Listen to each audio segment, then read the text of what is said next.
Hi everyone, and welcome to this week's Monday's Moment video. It's been a few weeks since I've done one of these, and there are several reasons for it. One, I've been away for a trip abroad, and two, I was quite ill last week and ended up having to go into hospital and have medication, etc.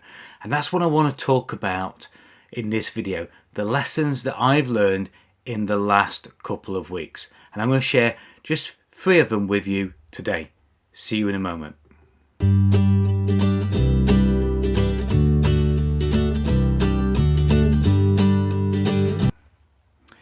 Now, I've just managed to switch one of the lights on here in my office as well. I want to share the first thing that happened. So before I went away, you can see there one of our dogs that sadly passed away a couple of weeks ago, 2 weeks today ago, Jerry. And Jerry is a dog that we've had the longest in all of the years that we've had dogs. And the poor lad, he was born with a double heart murmur. The vet told us he would live no longer than 5 years. And he got to nearly, 13 and a half. But his health deteriorated very quickly before I was due to go away. And I was going on my own, and Angela, my wife, was going to be left at home. And the suspicion was, and we both said it, that he's probably going to pass away when I'm not there. So the lesson that I want to share with you with this is that you have to have a plan A, a plan B, and a plan C. So before I went away, we called the vets up, we explained to them the situation, and we put a plan B in place that if his health deteriorated, the vet would come out on the Monday and Tuesday that I was away, and obviously we would put him to sleep if he was really suffering. Plan A was that the vet would come out, check him over, make sure he was okay, and he would keep on going till I got back. Plan C was slightly different in the fact that if plan B did happen, how was Angela going to cope with this on her own? Particularly that at home we've got lots of space, so we always bury our dogs at home. And digging a hole in the clay and in the wet is not a good thing for Jerry here. So I put a plan in place. I called a very good friend and client of mine, Lee from LJ Builders, told him that I was going away, and I said, if Angela needs any help at all, both with the house and with the dog, will you be there? And I want to say a big thank you to Lee, because he stepped up and he organised it all. And Sam, the site manager from the building site in our village where Lee was working and the company was working, Sam, who, I don't know how we did it, he came across, he dug the hole, he put up with my wife in a sorrowful state, our neighbours in a sorrowful state as well. So it really was about having different plans in place. And all those plans, of course, didn't take away the grief, didn't take away the pain, but they made the process much better to deal with. And that was really important. So that's lesson 1 from the past couple of weeks. And that happened literally as I was just arriving at the hotel in the resort.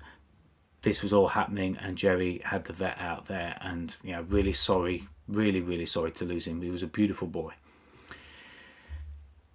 Then I got to the hotel. There were certain things that I needed to sort out, and I realised very quickly that whilst I'd made every attempt to check everything and make sure everything was okay, something was missing, and I'd forgotten to take away my main card that I was going to use for expenses whilst I was away. I'd left it at home. I didn't know where it was. I'd packed up my wallet, I'd packed up my euros, I'd packed up my passport, but I hadn't packed this vital card that was going to allow me to do all the things that I wanted to do whilst I was away. Now, yes, we found a way around it, thankfully, due to Apple Pay and a few imaginative ways of getting photos to me of cards and getting them on Apple Pay. We managed to sort it. But it reminded me of the importance of two things. When I go on holiday, I always used to have a checklist. And because somebody else had organised this trip, I hadn't done that checklist that I would normally do. And I'd put it in other people's hands. And they'd done a great job of organising the trip, the hotel, but I hadn't put a checklist in place for me and my personal stuff. So it reminded me that when I go away on any trips, any holidays, any vacations, whether it's in a caravan, whether I'm flying, I need to have a checklist. And it's the same in our businesses. We need to have checklists to make sure that every little thing gets picked up and every important thing gets picked up. When I used to fly helicopters, you had a start up and a shut down checklist. And I can tell you, when I've made a bit of a fool of myself not doing something properly, it's because I thought I knew better than the checklist, or I thought I could remember the checklist. So it's important that we have checklists. It's important that we go through and we tick those boxes. Really important, both in our lives in certain things and also in our businesses. So that was lesson number 2 here. And the other thing was quite an upsetting thing. So last week I was ill on Monday, got taken into hospital on Tuesday, and spent the whole night being tested, prodded, poked, bloods taken every 2.5 hours through Tuesday night. And of course, I got back to work the rest of the week, but didn't feel well most of the week. And as I got to the end of the week on Friday night, I was absolutely exhausted and feeling really poorly. I had a really bad night's sleep, really uncomfortable, didn't sleep very well, and really didn't want to get up on Saturday morning. But for the last 12 years, I have wound the parish clock, which is located in our church tower in our village, and manually wound it. And this particular Saturday, we've had various problems winding the clock and getting permissions to wind the clock and having to have a church warden there, etc. But I've done it for a long time, and it's become very difficult to work around the people that are involved in this process. And on Saturday, I dragged myself out of bed. I got there a little bit late, but thankfully the person that opened the church up for me, we used to have our own key, but we had that taken off of us in a certain way, which is perhaps a topic for another video. But I turned up, and thankfully this person turned up a bit late as well. Because the clocks have changed in the time, we've gone to British summertime, I had to do the best thing possible for the clock, and that's to stop the clock and then restart it at the time which is right. Anyway, to cut a long story short, this wasn't acceptable to the person that had opened up the church. It caused a real kerfuffle, and I realised at that moment, I stood there and I would have argued, and I'm very much one for a battle sometimes, but I stood there unwell, having an unwell week, having lost Jerry the week before, and I thought, do you know what? This person, the toxicity of this person is not going to affect my health. I could feel myself getting wound up. I'm not going to let this happen to my health. And my health is the most vital thing. And when we're looking at making decisions, this way, that way, the other way, I had a decision there and then. And the decision I took was, that's it. Whilst ever we have to wind the clock under these restrictions, I'm not winding it. So I didn't wind the clock, and I walked away because my health was more important. And I would have perhaps found a way round it. I perhaps would have gone back later, but my health was way too important. So I found another way, and another way was to say, I'm not winding the clock. When we get a better way of doing it, then I'll come back. And I'll let the parish council know that. So that was lesson number 3 that I've learned there. So 3 lessons. The first one is that whether it's in our life or whether in our business, plan for different occurrences. Have a plan A, a plan B, a plan C. You might not need all of them, but as I found out, I needed every single one of them whilst I was away, Angela in particular. And her life, I know, was grief-stricken, but it was simpler and better and smoother because of that. The other thing that we need to do is use checklists more.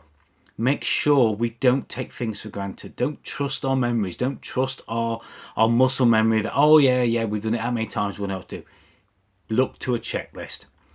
And lastly, as a business owner and as a person in business, whether you're a leader, a manager, look at the people, look at the situations that are around you. And if they start to affect your health, have a real good look at which way you can go. Is there a different way of doing it? Is there another way of doing it? And make sure that your health, both mental health and physical health, are maintained. And just putting these 3 things into practice will help us thrive and scale in the year ahead in 2023. And that's really important, that if we're going to grow, we have to learn things from our past experiences. And that's what I want to share with you today. Some lessons that perhaps can help you grow and develop and be better in 2023. Now, if you want daily lessons, daily tips like this, please join my Facebook group. I've got 2 Facebook groups. I've got one for businesses who are ambitious and looking to grow and scale. And I've got another one for business coaches and consultants and advisors as well. If you're either of those and you want to join a group where you can share things and be the receiver of lots of great tips and lessons and other things as well, then please message me directly on any of these platforms that I'm talking to you on now. And of course, I've got a great podcast, Business Success and Coffee podcast. If you want to be a guest on that, just let me know and I'll drop you the details of that as well. And I'd love you to either be a guest on the podcast and share your lessons, or of course you can search for Sterling's Business Success and Coffee podcast on all the platforms, and you'll listen to other people like me share some great things there as well. And the Coach Success group there going across the bottom is the Facebook link as well. So hopefully that's giving you a few things from my last 2 weeks that might just help you in your circumstances. I don't know where you are at the moment. I don't know what your circumstances are at the moment, but I hope that just something from this has resonated with you and helps you just do things slightly differently and help you cope with a couple of crises like I've had in the past couple of weeks. But most importantly, look after yourself, look after your health, and look after those that you love that are around you. And as always, I'll see you on perhaps a more upbeat Monday's Moment video next week. Bye for now.